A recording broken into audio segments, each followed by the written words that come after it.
คนและสัตว์ทั้งหลายที่เป็นไปต่างๆนานาชีวิตแตกต่างนานา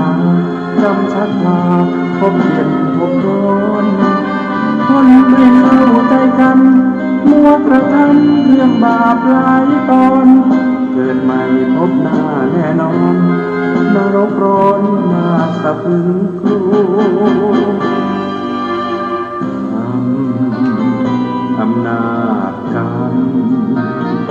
กุศลกรรมหรืออกุศลกรรมไม่ควรกระทำกรรมที่ผิดติดตัวทำบาปโหดร้ายมันไม่ใช่เรื่องยิ้มหัวผลลัพธ์น่ากลัวน่ากลัวอำนาจกรรม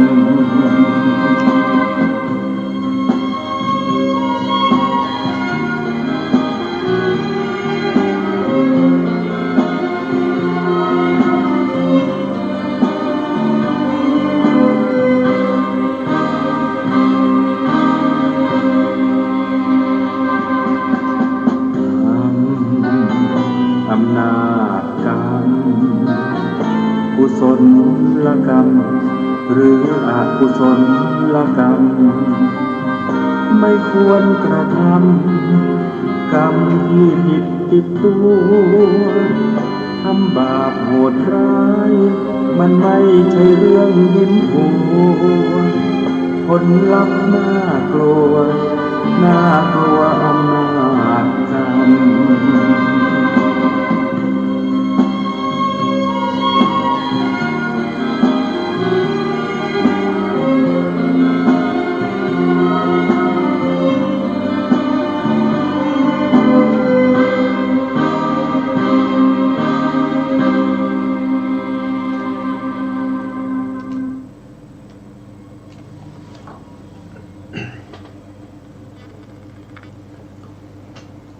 พุทธัง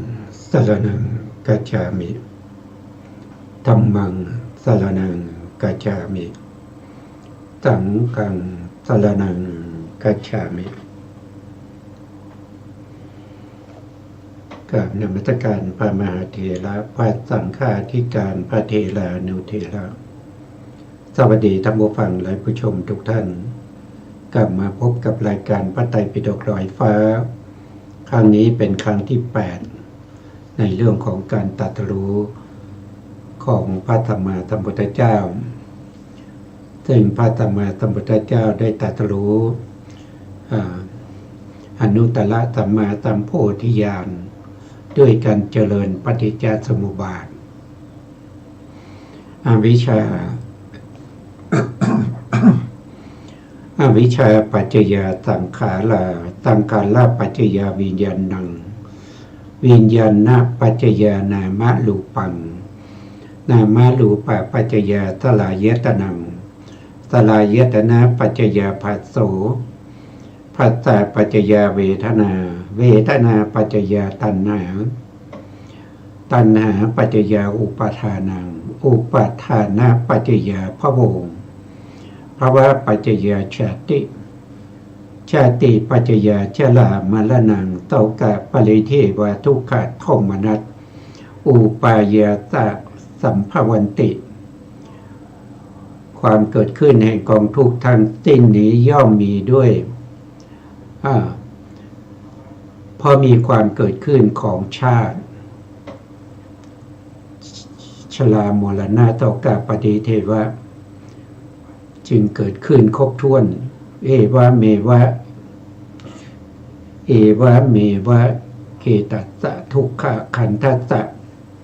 สมุทโยโหติความเกิดขึ้นทั้งมวลนี้ก็ด้วยอาการอย่างนี้อันนี้เป็นการเกิดขึ้นของการเวียนว่ายตายเกิดในต่างสารวัฏ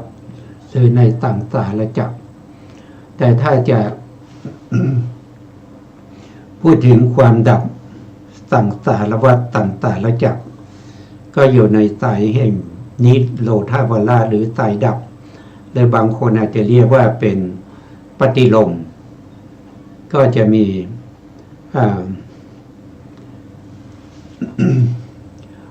วิชายตะเววะอาเตตะวิลาคะนิโรธาสังขารนิโรโธเพราะความจางคายดับไปแห่งอวิชชานั้นจึงมีความดับแห่งสังขารสังขารละสังขารละสังขารละนิโรธาวิญญาณนิโรโธวิญญาณนิโรธานามรูปานิโรโธนามรูปานิโรธาสลายตนะนิโรโธสลายตนะนิโรธาผัสสะนิโรโธผัสสะนิโรธาเวทนานิโรโธเวทนานิโรธาตัณหานิโรโธตัณหานิโรธาอุปาทานานิโรโธ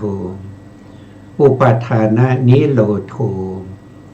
ภาวานิโรธาอุปาทานานิโรธาภาวานิโรโธภาวานิโรธาชาตินิโรโธชาตินิโรธาชรามรณัง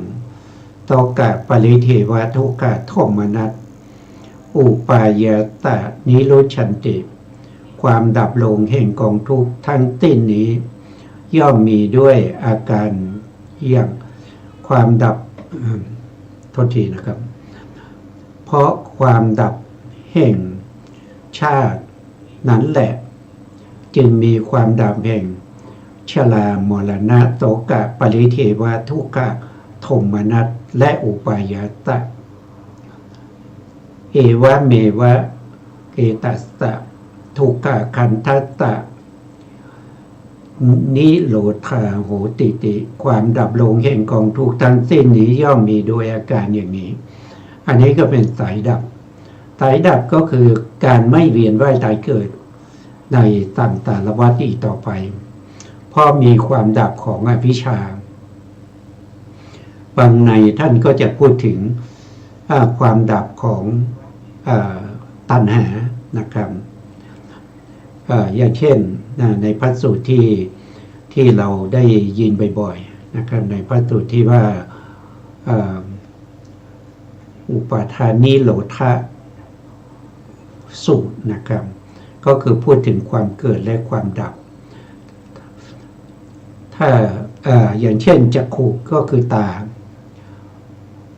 จักขุเกิดขึ้นเพราะอาศัยอะไรก็อาศัยตากับรูปอาศัยตากับรูปเกิดจักขุวิญญาณธรรมะสามอย่างประชุมกันเป็นผัสสะผัสสะเป็นปัจจัยจึงมีเวทนาเวทนาเป็นปัจจัยจึงมีตัณหาเพราะความดับไปแห่งตัณหานั่นแหละอุปทานจึงดับอุปทานดับภพจึงดับภพดับชาติจึงดับชาติดับชรามรณะโสกะปริเทวทุกขะโทมนัสอุปายตะทั้งหลายจึงดับลงความดับลงแห่งจักขุย่อมมีด้วยอาการอย่างนี้ถ้าว่าด้วยหูก็ทำนองเดียวกันนะครับก็อาศัยเสียงกับอาศัยโสตปัสสะจึงเกิดโสตวิญญาณธรรมะสามอย่างประชุมกันก็เป็นโสตสัมผัสสะโสตสัมผัสสะเป็นปัจจัยจึงเกิดเวทนาเรียกว่าโสตสัมผัสสะเวทนาโสตสัมผัสสะเป็นปัจจัยจึงเกิดตัณหานั้นจะเรียกว่าเป็นสัทธตัณหาเพราะตัณหาที่เกิดทางหูที่เข้าไปยินดีในเสียงจึงเกิดสัทธตัณหาเพราะความดับแห่งตัณหาอุปทานจึงดับเพราะอุปทานดับภพจึงดับเพราะภพดับชาติจึงดับเพราะชาติดับชราม มรณะโสกาปริเทวทุกขโทมนัสอุปายาตะที่เกิดทางหูจึงดับในทำนองเดียวกันถ้าทางจมูกทางลิ้นแล้วก็ทางกายทางใจก็ทำนองเดียวกันนะครับถ้าเป็นทางใจนะครับทางใจก็คืออาศัยมโนกับธรรมะจึงเกิดมโนวิญญาณธรรมะสามอย่างประชุมกันก็เป็นผัสสะผัสสะนั้นเรียกว่ามโนสัมผัสสะเมื่อมโนสัมผัสสะเป็นปัจจัยจึงเกิดเวทนาเวทนานั้นเรียกว่าเป็นมโนสัมผัสสะชาเวทนาเวทนาเป็นปัจจัยจึงเกิดตัณหาตัณหานั้นก็เรียกว่าเป็นธรรมะตัณหาเพราะความดับแห่งธรรมะหรือธรรมะตัณหานั้นเป็นปัจจัยอุปทานจึงดับอุปทานดับชาติจึงดับชาติดับชรามรณะโสกาปริเทวะทุกขโทมนัสอุปายาตะทั้งหลายจึงดับสิ้นอันนี้ก็จะหมดนะจะหมดซึ่งบุคคลนั้นเพราะบุคคลนั้นดับทั้งตาดับทั้งหูดับทั้งจมูกดับทั้งทวารลิ้นดับทั้งกายดับทั้งจิตเพราะฉะนั้นก็ไม่มีการเกิดไม่มีการเวียนว่ายตายเวียนว่ายในต่างสารวัฏนี้อีกต่อไปนะครับอันนี้ก็เป็นความเป็นไปของบุคคลที่เวียนว่ายในต่างสารวัฏโดยอาศัยอะไรล่ะก็อาศัยปัจจัยนะปัจจัยนั้นก็ได้แก่อะไรก็ได้แก่ก็ได้แก่ปัจจัยทางตานะครับปัจจัยทางตาปัจจัยทางหูปัจจัยทางจมูกทางลิ้นทางกายแล้วก็ทางใจถ้าทวารทั้งหกนี้ไม่มีบุคคลนั้นก็ถึงพระนิพพานนะครับถึงพระนิพพานเพราะความดับไปแห่งอายตนะทั้งหลายหรือว่าความดับไปแห่งขันธ์ทั้งหลายและก็ตัณหาทั้งหลายที่ตรงไหนตรงนั้นก็จะเป็นพระนิพพานไม่ต้องไปหานิพพานที่ไหนที่ไหนที่ดับทุกข์ได้ที่ไหนที่ดับเหตุแห่งทุกข์ตรงนั้นแหละคือพระนิพพานที่ไหนที่ดับตาที่ไหนที่ดับเหตุให้เกิดตาที่ไหนที่ดับหูเหตุให้เกิดหูที่ไหนที่ดับจมูกเหตุให้เกิดจมูกที่ไหนที่เป็นเหตุให้ดับลิ้นแล้วก็ดับเหตุให้เกิดลิ้นที่ไหนเป็นที่ดับกายแล้วก็ดับเหตุแห่งกายที่ไหนเป็นที่ดับแห่งใจแล้วก็เป็นที่ดับเหตุให้เกิดใจที่นั้นคือพระนิพพานนะตรงนั้นคือพระนิพพานนะครับอันนี้ก็เป็นการตรัสรู้ของพระสัมมาสัมพุทธเจ้าเพียงส่วนหนึ่งจริงๆแล้วการตรัสรู้ของพระสัมมาสัมพุทธเจ้าก็มีมากมายด้วยกันนะครับเพราะพระองค์เป็นสัพพัญญูเพราะฉะนั้นทุกสิ่งทุกอย่างนะครับที่เป็นไปในสังขารธรรมหรืออสังขารธรรมนั้นพระองค์สงเคราะห์ลงในอริยสัจสี่ทั้งหมดเลยไม่มีเหลือนะครับวันนี้เราก็จะไปต่อที่เดิมนะครับที่เดิมครั้งก่อนเรากำลังพูดถึงในเรื่องของอายตนะ12นะครับอายตนะ12นี่มันเป็นทุกขสัจนะก่อนหน้านั้นเราก็พูดถึงขันธ์5นะขันธ์5ก็เป็นทุกขสัจอายตนะ12ก็เป็นทุกขสัจอายตนะ12ก็แบ่งเป็น2อย่างก็คืออายตนะภายในกับอายตนะภายนอกอายตนะภายในก็คือตาหูจมูกลิ้นกายแล้วก็ใจอายตนะภายนอกก็คือได้แก่สีเสียงกลิ่นรสโผฏฐัพพะแล้วก็ธรรมารมณ์นะครับเราก็มาถึงการที่จะให้รู้ชัดถึงอายตนะทั้งหลายจนมาถึงในเรื่องของธ รรมายตนะธรรมายตนะหรือธรรมารมณ์ก็คืออันเดียวกันนะครับ ข้อที่12ธรรมายตนะคำว่าธรรมมีอยู่3อย่างถ้าเราไปเจอคำว่าธรรมเนี่ยเราก็ต้องคำนึงถึงว่ามันมีอยู่3อย่างนะมันไม่ใช่เป็นอายตนะทั้งหมดนะอันที่1ก็คือได้แก่ปรมัตถธรรมปรมัตถธรรมเนี่ยท่านหมายถึงจิต89ว่าโดยพิสดารก็คือ121เจตสิก52รูป28แล้วก็นิพพานมีอยู่4อย่างนะครับ1ก็คือจิต2ก็คือเจตสิก3ก็คือรูป4ก็คือนิพพาน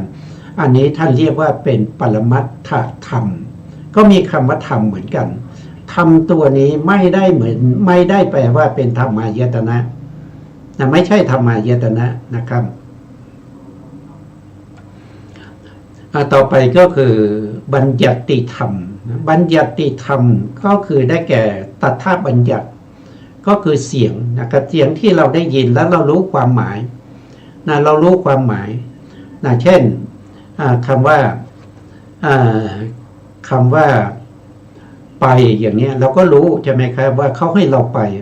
คำว่ามาอย่างนี้เราก็รู้ว่ามาก็คือเราต้องเดินเข้าไปหาใช่ไหมครับอย่างนี้มันเสียงที่เปล่งออกไปนั้นเขาเรียกว่าเป็นสัทธาบัญญัติเป็นเสียงแล้วก็มีความหมายเป็นบัญญัติด้วยไปพูดกับใครเขาก็ต้องเข้าใจนะครับอันต่อมาก็คือได้แก่อัฏฐบัญญัติอัฏฐบัญญัตินี้เป็นเนื้อหาเรื่องราวอย่างเช่นเราเล่าเรื่องใดเล่าเรื่องใดเรื่องหนึ่งนะครับที่เขารับฟังแล้วเขาเข้าใจได้อันนั้นเรียกว่าเป็นอัฏฐบัญญัติเช่นมันจะมีใครทำที่ไหนใครทำอะไรที่ไหนเมื่อไรอย่างไรนะครับถ้าเราเข้าใจความหมายเหล่านี้เรียกว่าเป็นอัฏฐบัญญัติเป็นเนื้อหาเป็นเรื่องราวนะครับเรียกว่าเป็นอัฏฐบัญญัติถ้าเป็นสัทธาบัญญัตินี่มันเป็นเสียงที่เปล่งออกมานะครับแล้วก็มีความหมายนะครับก็เป็นสัทธาบัญญัตินอกจากนั้นยังมีสมุหบัญญัติสมุหะก็คือรวบรวมบัญญัติที่รวบรวมนะครับรวบรวมเช่นคำว่ากองช้างอย่างเงี้ยถ้าเรียกว่ากองช้างเราก็รู้ว่ามันเป็นช้างมันหลายตัวเนี่ยนะครับหรือกองม้านะครับกองม้ากองทัพเนี่ยกองหญิงกองชายเป็นต้นอย่างเนี้ยนะครับอย่างนี้เราก็รู้ความหมายถ้าเราเรียกว่าช้างเนี่ยเรายังไม่แน่ใจว่ามันจะมีกี่ตัวนะครับมันจะมีตัวเดียวหรือ2ตัวเราก็ยังไม่แน่ใจถ้าบอกว่ากองช้างเนี่ยเราก็จะเข้าใจว่ามันมีช้างหลายตัวตั้งแต่2ตัวขึ้นไปนะมันไม่ใช่ตัวเดียวนะครับกองม้าก็คือมันมีมากกว่ามากกว่า1เนี่ยกองทัพก็มีก็กองทัพมันก็ต้องมีทหารคือคนมากมายใช่ไหมครับมีอาวุธมีเครื่องไม้เครื่องมือของทหารแต่ละยุคแต่ละสมัยที่ใช้นะอาวุธเราเหล่านั้นก็ต้องมีนะครับแล้วก็มีกองหญิงก็คือผู้หญิงหลายๆคนนะครับผู้หญิงหลายๆคนกองชายก็ผู้ชายหลายๆคนก็รู้ความหมายอย่างนี้เรียกว่าเป็นบัญญัติธรรมนะครับบัญญัติธรรมเนี่ยไม่ใช่ธรรมายตนะนะครับไม่ใช่ธรรมายตนะข้อที่3ท่านเรียกว่าเป็นธรรมายตนะธรรมายตนะนี้ก็คือธรรมายตนะนะครับที่เป็นหัวข้ออันเดียวกันนะครับธรรมายตนะได้แก่อะไรล่ะก็ได้แก่เจตสิก52เจตสิก52ก็มีสัพพจิตตเจตสิกเขาเรียกว่าสัพพจิตตสาธารณเจตสิก7นะครับมีสัพพมีปกิณกะมีปกิณกะเจตสิก6รวมกันก็เป็นอัญญตมนะ13มีอกุศลเจตสิก14มีโสภณเจตสิก26รวมกันก็เป็น52นี้เขาเรียกว่าเป็นธรรมายตนะอันนี้เป็นธรรมายตนะนะครับ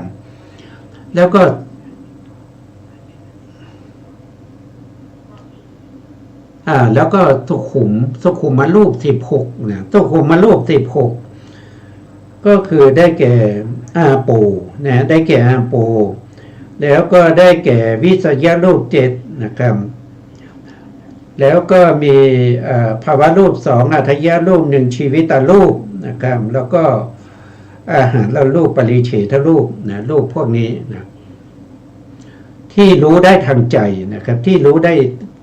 ด้ทางใจนะเว้นเป็น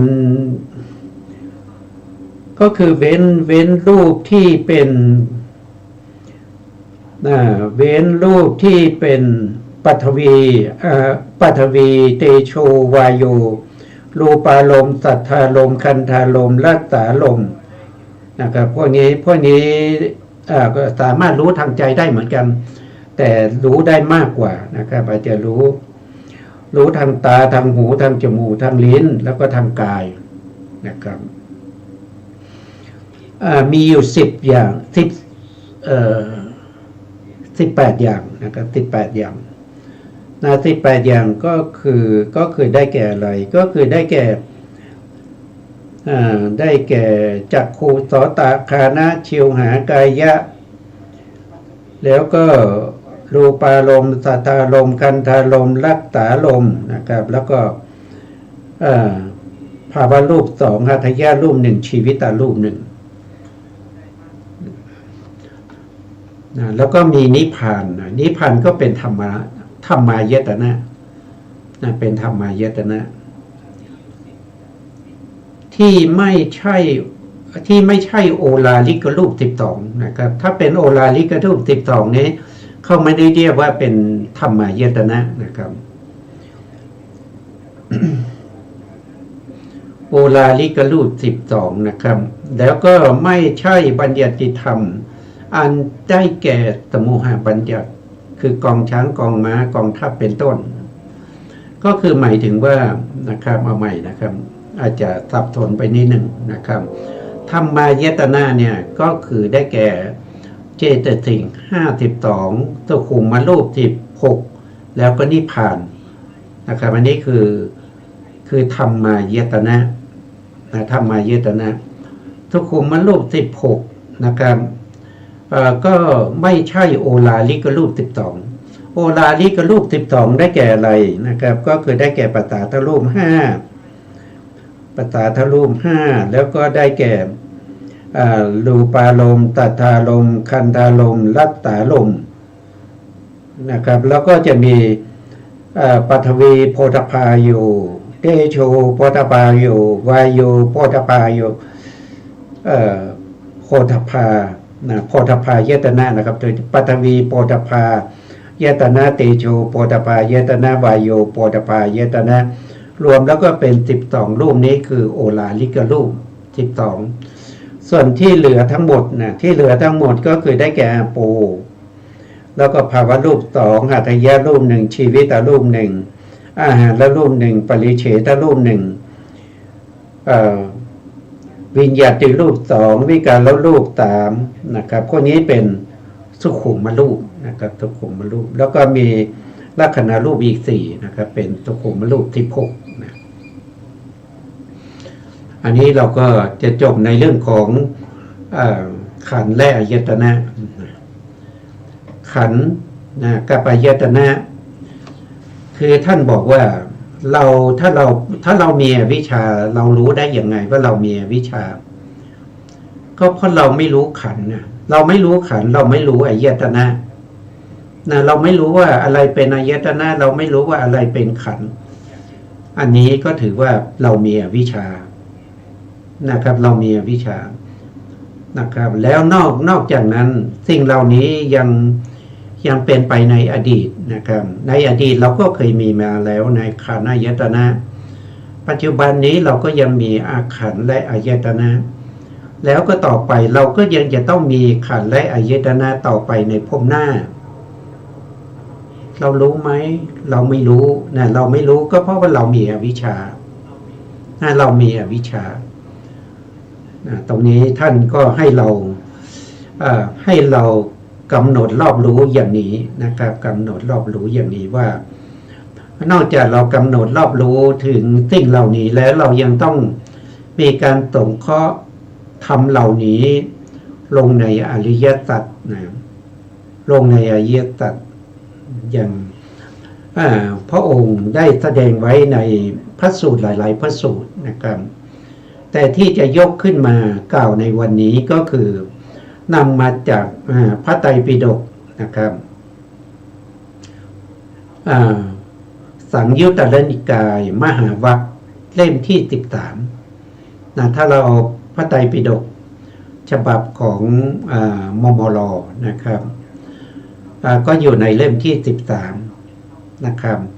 อยู่ในหน้าที่412นะครับในพระสูตรที่ชื่อว่าวิตกสูตร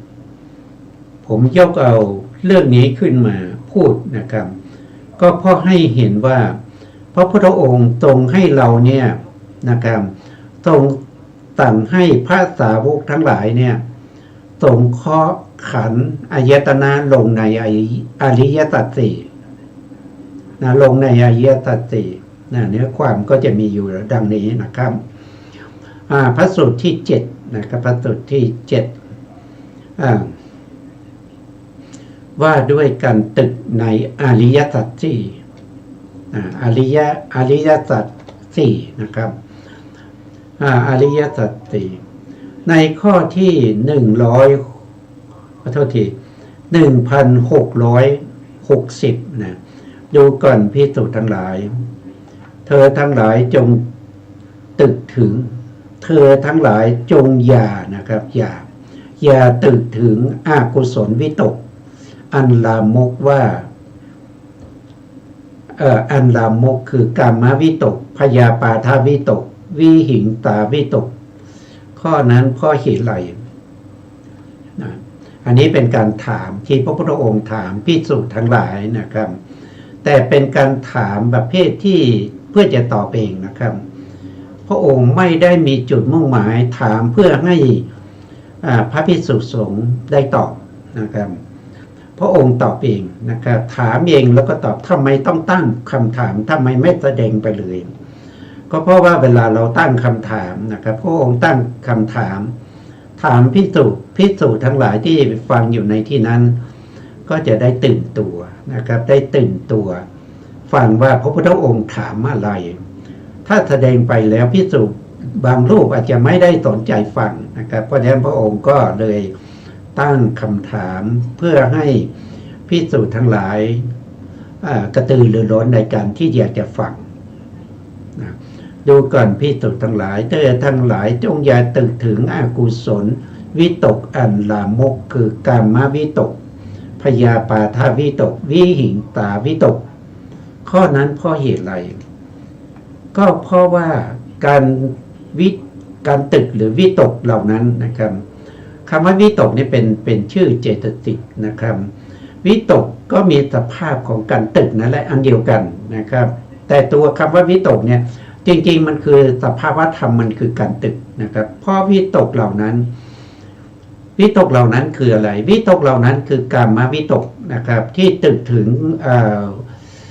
นึกถึงรูปสวยๆนึกถึงเสียงไพเราะนึกถึงกลิ่นหอมนึกถึง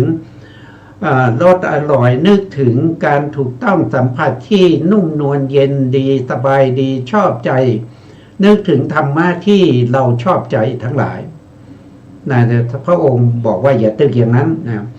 แล้วก็อย่าตึกในเรื่องของพยาปาทวิตกก็คืออย่าตึกถึงความไม่ชอบใจคนนั้นคนนี้นะไม่สบอารมณ์นะขัดเคืองใจนะครับอยู่นะครับอย่าให้จิตใจตกไปใน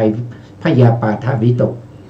แล้วก็อย่าให้จิตใจตกไปในวิหิงสาวิตกวิหิงสาวิตกก็คือคิดที่จะเบียดเบียนคิดที่จะสาปแช่งเขาให้ตายไปขอให้มันตายขอให้มันขาหักแขนหักขอให้มันตกนรกอย่างนี้ไม่ควรจะคิดอย่างนั้นนะครับอันนี้คือวิหิงสาวิตกนะเพราะอะไรเพราะวิตกเหล่านี้ไม่ประกอบด้วยประโยชน์มันไม่เป็นประโยชน์ถ้าเราคิดอย่างนี้มันไม่เป็นประโยชน์เลยนะครับ แล้วมันไม่ได้เป็นพรหมจรรย์เบื้องต้นด้วยไม่ใช่พรหมจรรย์เบื้องต้นนะครับไม่ใช่เป็นข้อปฏิบัติเพื่อความดุจพ้นนะเป็นเบื้องต้นนะไม่ใช่นะแล้วก็การคิดอย่างนี้ย่อมไม่เป็นไปเพื่อความหน่ายไม่เป็นไปเพื่อความไข่กำหนัดไม่เป็นไปเพื่อความดับไม่เป็นไปเพื่อความสงบไม่เป็นไปเพื่อความหรูยิ่งไม่เป็นไปเพื่อการตรัสรู้ไม่เป็นพระนิพพานนะครับพระองค์บอกว่าสั่งเลยนะเธออย่าตึกอย่างนี้นะอย่าตึกถึงกามวิตกนะอย่าตึกถึงพยาบาทวิตกนะอย่าตึกถึงวิหิงสาวิตกนะเพราะมันไม่มีประโยชน์ มันไม่ใช่พรหมจรรย์นะครับมันไม่ใช่เบื้องต้นของพรหมจรรย์มันไม่ใช่หนทางไปสู่ความดับทุกข์แล้วจะทำยังไงนะครับก็บอกว่าก็เมื่อเธอทั้งหลายจะตึกนะเมื่อเธอทั้งหลายจะคิดเนี่ยเพิ่งคิดอย่างนี้ว่าหนีทุกข์นะครับหนีทุกข์หนีทุกขสมุทัยหนีทุกขนิโรธหนีทุกขนิโรธคามินีปฏิปทานะทุกข์คืออะไรทุกข์ก็คือทุกขสัตว์นั่นเองนะครับก็ให้คิดถึงทุกขสัตว์นะครับอะไรเป็นทุกขสัตว์ก็คืออุปทานขันธ์ห้านะก็มีรูปมีถ้าว่าโดยขันธ์ห้าก็คือได้แก่รูปก็เป็นทุกข์เวทนาก็เป็นทุกข์สัญญาก็เป็นทุกข์สังขารก็เป็นทุกข์วิญญาณก็เป็นทุกข์นะมันเป็นทุกข์มันเป็นทุกข์แล้วให้ตึกต่อไปว่าเมื่อเราตึกว่าสิ่งเหล่านี้มันเป็นทุกข์นะเรารู้ว่าสิ่งเหล่านี้มันเป็นทุกข์ให้ตึกต่อไปถึงเหตุของทุกข์ว่าหนีทุกขสมุทัยคือเหตุให้เกิดทุกข์อะไรเป็นเหตุให้เกิดทุกข์นะครับก็คือได้แก่ความยินดียินดีอะไรยินดีในรูปที่เรียกว่ารูปปัตตนาความเข้าไปยินดีติดใจในเวทนาในสุขเวทนาอย่างเนี้ยนะครับยินดีติดใจในสุขเวทนาบางคนก็ยินดีติดใจในเรื่องของความทุกข์นะบางคนมีลักษณะของความวิปลาสนะในตัวนะครับชอบพวกซาดิสนะชอบความทุกข์นะชอบความทุกข์บางคนปฏิบัติธรรมนะนั่งสมาธินะบางตลอดทั้งวันนะมันทุกข์นะครับไม่เปลี่ยนอิริยาบถนะแล้วบางคนก็ยังไปนอนบนหนามนะครับเอาตัวไปคุกกับขี้เถ้านะครับหน้าหนาวก็ลงไปอาบน้ำนะลงไปอาบน้ำที่แม่น้ำคงคาที่เย็นๆนะครับหน้าร้อนก็เป็นไปนั่งตากแดดอย่างเงี้ยพวกนี้ก็อะไรก็ชอบในเรื่องของความทุกข์นะครับอย่าว่าแต่เราชอบในความสุขนะบางคนชอบเรื่องของความทุกข์บางคนก็ชอบในเรื่องของความเฉยๆนะครับปล่อยจิตปล่อยใจล่องลอยไปไม่สนใจไม่สนใจในธรรมะที่เกิดขึ้นในขณะนั้นนะครับพวกนี้ก็เป็นอะไรล่ะก็เป็นคนไม่รู้เหตุให้เกิดทุกข์ก็คือไม่รู้นี้ทุกขสมุทัยนี้ทุกขสมุทัยคือตัวความยินดีนั่นแหละนะครับคุณจะยินดีอะไรก็ตามนะครับคุณจะยินดีในรูปในเสียงในกลิ่นในรสหรือยินดีในสุขยินดีในทุกข์ยินดีในความเฉยความยินดีตัวนั้นแหละมันเป็นตัวให้เกิดทุกข์เมื่อมีความยินดีมันก็ต้องมีการแสวงหานะครับมีการแสวงหาสิ่งต่างๆมาเพื่อจะบำรุงตัวเองตามตัวปรารถนานะครับถ้าคนชอบรูปสวยๆก็แสวงหารูปคนชอบเสียงไพเราะก็แสวงหาเสียงคนชอบความสุขก็แสวงหาความสุขคนชอบความทุกข์ก็แสวงหาความทุกข์ที่ตัวเองชอบคนชอบเฉยๆก็แสวงหาความเฉยๆพวกนี้มันเป็นอะไรมันเป็นตัณหามันเป็นราคะมันเป็นความอยากความต้องการนะครับก็แสวงหามันก็เป็นทุกข์เหมือนกันนะครับเพราะเราไม่รู้เหตุให้เกิดทุกข์นะครับแต่พระองค์บอกว่า สิ่งเหล่านี้มันมีที่ดับนะ มันมีที่จะดับไปนะครับอันนั้นก็คือนี้ทุกขนิโรธคือความดับทุกข์ความดับทุกข์ก็คือพระนิพพานความดับทุกข์ความดับเหตุแห่งทุกข์นะความดับเสียซึ่งทุกข์และความดับเสียซึ่งสมุทัยตรงนั้นแหละคือนิโรธก็คือพระนิพพานอยู่ตรงนั้นนะดับในที่นี้หมายถึงว่าดับด้วยสมุจเฉทดับแล้วไม่เกิดอีกนะทุกที่เราดับมันแล้วมันจะไม่เกิดอีกเขาเรียกว่าเป็นนิโรธนะครับแต่ทุกที่เราดับแล้วดับได้ชั่วคราวดับแล้วเกิดอีกเขาเรียกว่าเป็นเขาไม่เรียกว่าเป็นนิโรธสัตว์นะเขาเรียกว่านิโรธที่เป็นสามัญญะคือมันเป็นตัทังคะนิโรธนะดับแล้วเกิดอีกได้นะครับแต่ถ้าเป็นนิโรธที่เป็นอริยสัจคือพระนิพพานถ้าเข้าไปดับธรรมไหนธรรมนั้นจะไม่เกิดอีกต่อไปนะแล้วก็นี่คือทุกขนิโรธคามินีปฏิปทาอันนี้ก็คือข้อปฏิบัติให้ถึงความดับทุกข์ข้อปฏิบัติให้ถึงความดับทุกข์นั้นได้แก่อะไรก็คือได้แก่อริยมรรคมีองค์8ที่ประกอบในมรรคจิต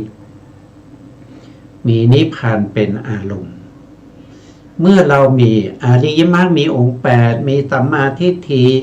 ความเห็นชอบสัมมาสังกัปปะความดำริชอบสัมมาวาจาเว้นจากวจีทุจริตตีสัมมากัมมันตะเว้นจากกายทุจริต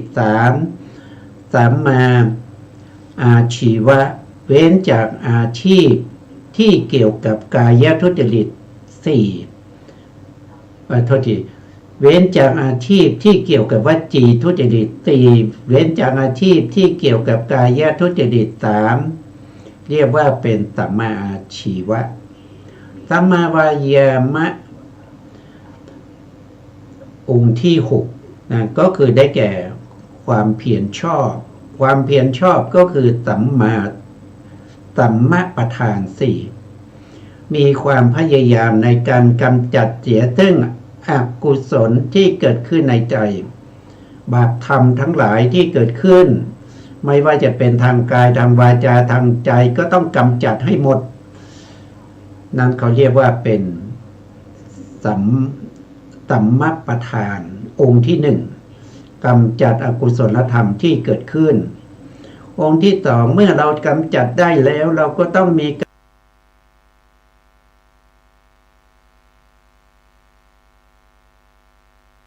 ารสำรวมสำรวมปิดกั้นไม่ให้อกุศลธรรมเหล่านั้นเก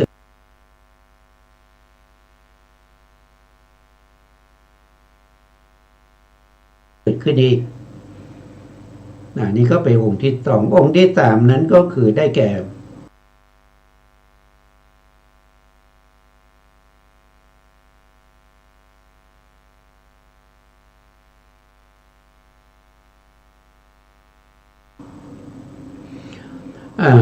มีความพยายามให้กุศลธรรมหรือบุ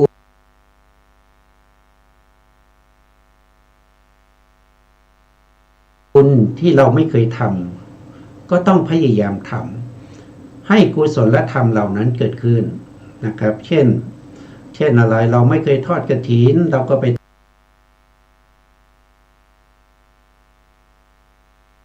ทอดกฐินเราไม่เคยถวายพระป่าก็ไปถวายพระป่าเราไม่เคยให้ทานไม่เคยใส่บาตรเราก็ต้องไปใส่บาตรเราไปให้ทาน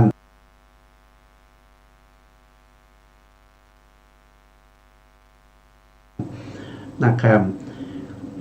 เป็นต้นเหล่านี้ให้เกิดขึ้นนะครับเมื่อเกิดขึ้นแล้วเราต้องรักษาไว้นะเราต้องรักษากุศลธรรมหรือบุญทั้งหลาย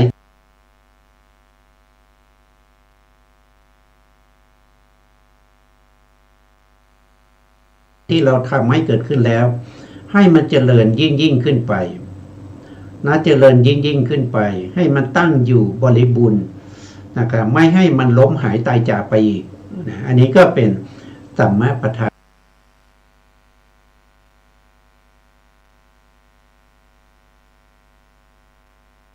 สี่นะเป็นอะไรล่ะเป็นสัมมาวายามะก็คือต้องอาศัยความ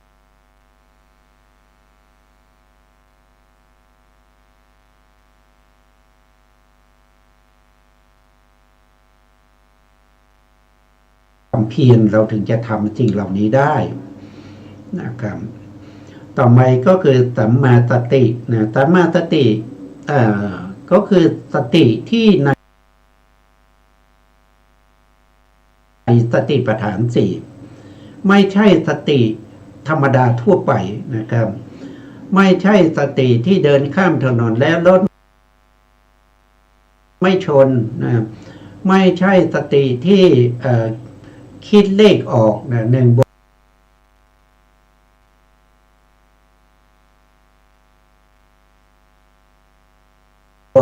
เป็น2นะครับอย่างนี้เป็นสติโดยธรรมดาทั่วไปไม่ใช่สัมมาสติในที่นี้สัมมาสติในที่นี้หมายถึงมีสตินะครับกำหนดรู้ในกายานุปัสสนาสติปัฏฐานนะกำหนดรู้ลมหายใจเข้าและลมหายใจออกอยู่เป็นนิดนะเป็นอานาปานสตินะหรือกำหนดรู้ในอิริยาบถนะในอิริยาบถมีการยืนเดินนั่งนอนนะครับหรือกำหนดรู้ในสัมปชัญญะนะครับโคจรสัมปชัญญะมีกรรมฐานทั้งไปและกลับนะสัพพยะสัมปชัญญะต้องเข้าใจแล้ว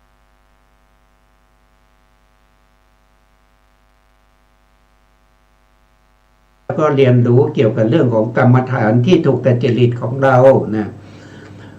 แล้วก็สติสัมปชัญญะก็ต้องม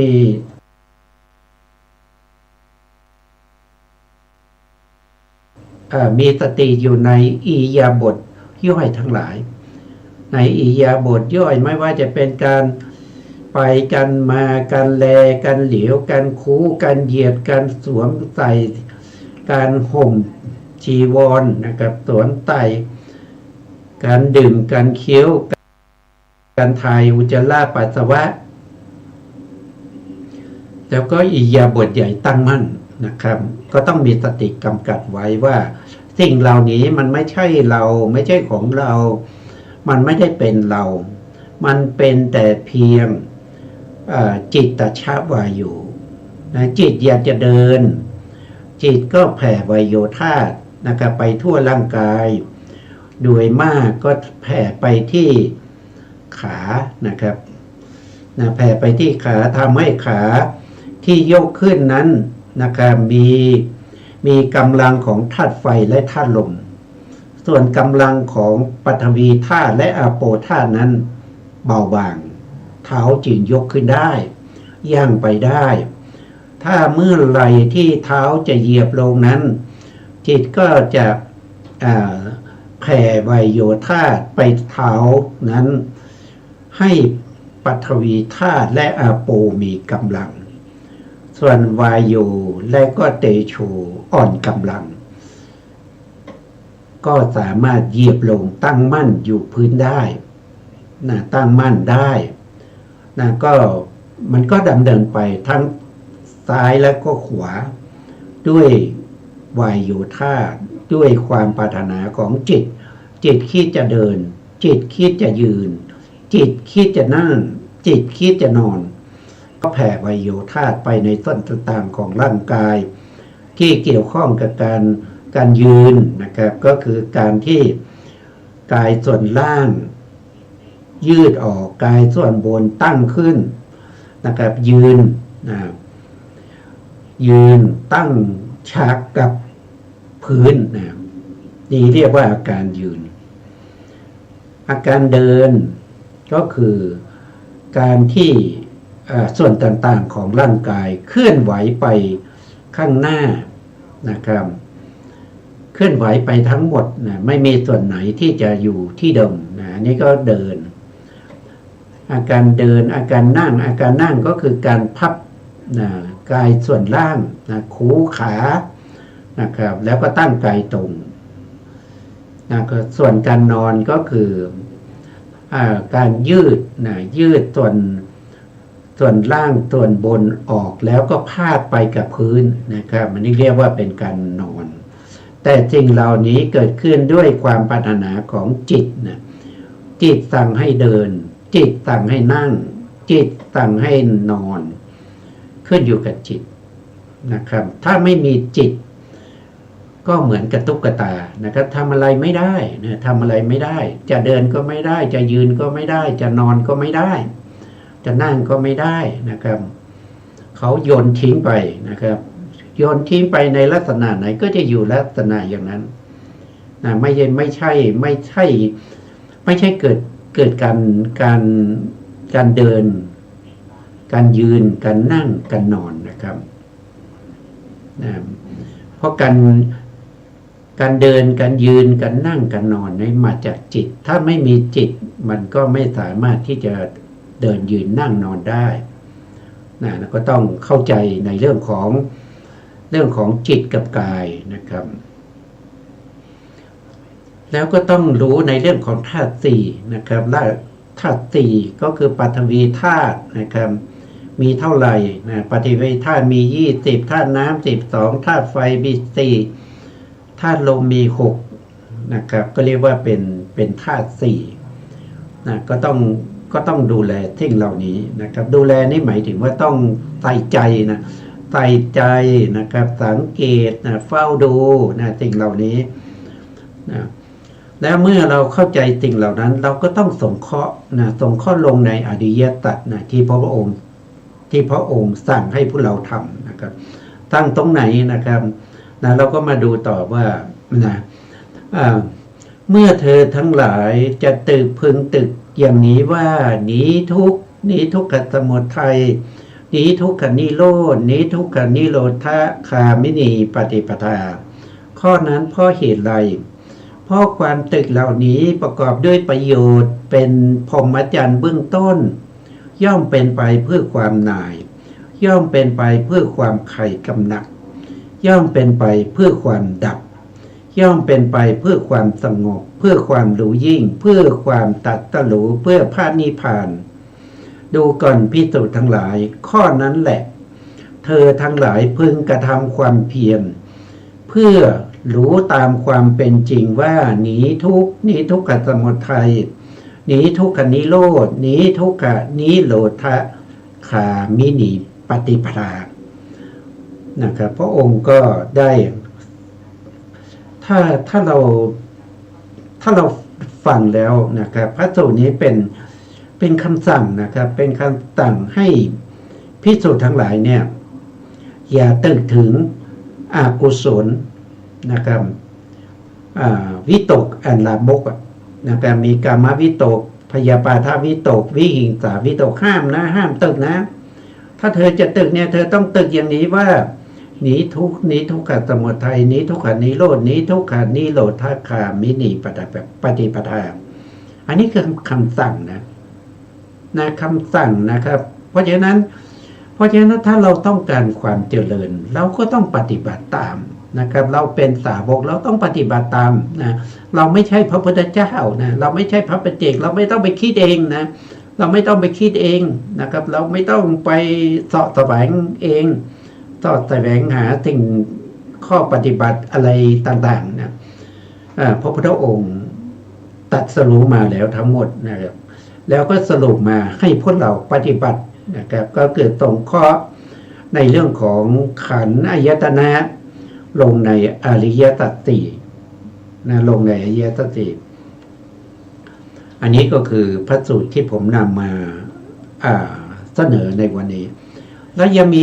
อีกสูตรหนึ่งนะครับที่เข้ากับเรื่องนี้ได้นะครับก็คือนำมาจากเล่มเดียวกันนะครับเป็นพระสูตรที่ต่อมาเลยนะครับต่อจากเรื่องของวิตกสูตรนะครับมาเป็นพระสูตรที่8นะครับพระสูตรที่8จินตสูตรนะว่าด้วยการคิดในอริยสัจสี่นะ ว่าด้วยการคิดแต่อริยสัจสี่ในข้อธรรมที่1661ดูก่อนภิกษุทั้งหลายเธอทั้งหลายจงคิดจงอย่านะครับ เธอทั้งหลายจงอย่าคิดถึงอกุศลและจิตอ่านลามกว่าโลกเที่ยงโลกไม่เที่ยงโลกมีที่สุดโลกไม่มีที่สุดทีพอันนั้นสรีระก็อันนั้นทีพอย่างหนึ่งสรีระก็อย่างหนึ่งตัดเบื้องหน้าแต่ตายแล้วย่อมเกิดอีกย่อมเป็นอีกนะครับตัดเบื้องหน้าแต่ตายแล้วย่อมไม่เป็นอีกตัดเบื้องหน้าแต่ตายแล้วย่อมเป็นอีกก็มีย่อมไม่เป็นอีกก็มีตัดเบื้องหน้าแต่ตายแล้วย่อมเป็นอีกก็หาไม่ได้ย่อมไม่เป็นอีกก็หาไม่ได้ข้อนั้นเพราะเหตุไรนะอันนี้ก็เช่นเดิมนะครับพระองค์ถามเพื่อจะกระตุ้นให้ภิกษุทั้งหลายเนี่ยได้สนใจในกิจธรรมที่พระองค์แสดงนะครับบางทีถ้าพระองค์ไม่ตั้งคำถามหรือไม่เรียกว่าดูก่อนภิกษุทั้งหลายนะภิกษุเหล่านั้นบางทีก็เข้าฌานอยู่บางทีก็เข้าสมาบัติอยู่บางทีก็ตึกถึงพระธรรมอันใดอันหนึ่งอยู่นะครับไม่ได้สนใจที่พระพุทธองค์จะเทศนาทางสอนนะครับเพราะฉะนั้นพระองค์ก็ต้องมีการเรียกภิกษุก่อนนะครับดูก่อนภิกษุทั้งหลายนะครับแล้วก็ต้องตั้งคำถามด้วยนะว่าข้อนั้นข้อเหตุไรภิกษุจะได้สนใจมากขึ้นนะครับแต่ที่ตั้งคำถามก็เพื่อที่จะตอบเองนะครับไม่ได้ให้ภิกษุองค์ใดองค์หนึ่งรูปใดรูปหนึ่งตอบนะถ้าภิกษุเหล่านั้นตอบนะองค์ใดองค์หนึ่งลุกขึ้นตอบมันก็จะผิดนะก็จะผิดสภาวธรรมนะครับเพราะว่าไม่ใช่สัพพัญญูนะครับอันนี้พระพุทธองค์ต้องถามแล้วก็ตอบเองนะครับข้อนั้นเพราะเหตุไรเพราะความคิดนี้ไม่ประกอบด้วยประโยชน์นะการที่จะคิดว่าโลกเที่ยงโลกไม่เที่ยงโลกมีที่สุดโลกไม่มีที่สุดที่อันนั้นตะลีละก็อันนั้นอย่างเงี้ยมันไม่เกิดประโยชน์อะไรไม่ต้องไปคิดนะไม่ต้องไปคิดไม่ต้องไปใส่ใจนะเพราะมันไม่ได้เป็นมันไม่ใช่พรหมจรรย์เบื้องต้นการคิดอย่างนั้นมันไม่ใช่พรหมจรรย์เบื้องต้นนะครับแล้วมันไม่เป็นไปเพื่อความหน่ายเพื่อความคลายกำหนัดเพื่อความดับเพื่อความสงบเพื่อความรู้ยิ่งเพื่อความตรัสรู้เพื่อพระนิพพานนะความคิดอย่างนั้นนะมันไม่ได้เป็นไปเพื่อพระนิพพานนะครับแล้วจะให้คิดยังไงนะพระองค์ก็บอกว่าก็เมื่อเธอทั้งหลายจะคิดพึงคิดอย่างนี้ว่าหนีทุกข์นะให้คิดว่าหนีทุกข์นะครับหนีทุกขสมุทัยนะหนีทุกขนิโรธหนีทุกขนิโรธคามินีปฏิปทาทำไมต้องคิดอย่างนี้ล่ะพระองค์ก็บอกว่าเพราะความคิดอย่างนี้ประกอบด้วยประโยชน์ความคิดอย่างนี้มันเป็นประโยชน์แก่พวกเธอนะมันเป็นพรหมจรรย์เบื้องต้นของเธอนะมันย่อมเป็นไปเพื่อความหน่ายนะเพื่อความเบื่อหน่ายนะมันเป็นไปเพื่อความคลายกำหนัดมันเป็นไปเพื่อความดับนะดับอะไรดับทุกข์นะดับทุกข์กับเหตุให้เกิดทุกข์นะเพื่อความสงบนะครับเพื่อความสงบเพื่อความรู้ยิ่งเพื่อความตรัสรู้เพื่อนิพพานนะเธอเวลาเธอตึกเนี่ยเธอต้องตึกอย่างนี้นะเธออย่าไปตึกอย่างอื่นนะเธอต้องตึกว่าหนีทุกข์นะหนีทุกขสมุทัยนะหนีทุกขนิโรธนะหนีทุกขนิโรธคามินีปฏิปทานะดูก่อนภิกษุทั้งหลายเพราะฉะนั้นแหละเธอทั้งหลายพึงกระทำความเพียรเพื่อความรู้ตามความเป็นจริงว่าหนีทุกข์หนีทุกขสมุทัยหนีทุกขนิโรธหนีทุกขนิโรธคามินีปฏิปทาเธอต้องทำความเพียรนะมีความพยายามนะในการที่จะตึกในการที่จะคิดสิ่งเหล่านี้ให้เห็นตามความเป็นจริงว่ามันคือทุกข์ มันคือเหตุให้เกิดทุกข์แล้วมันมีที่ดับทุกข์นะแล้วก็มันมีข้อปฏิบัติให้ถึงที่ดับทุกข์นะเธอต้องตึกอย่างนี้ถ้าเธอไม่ตึกอย่างนี้100 ปี1,000 ปี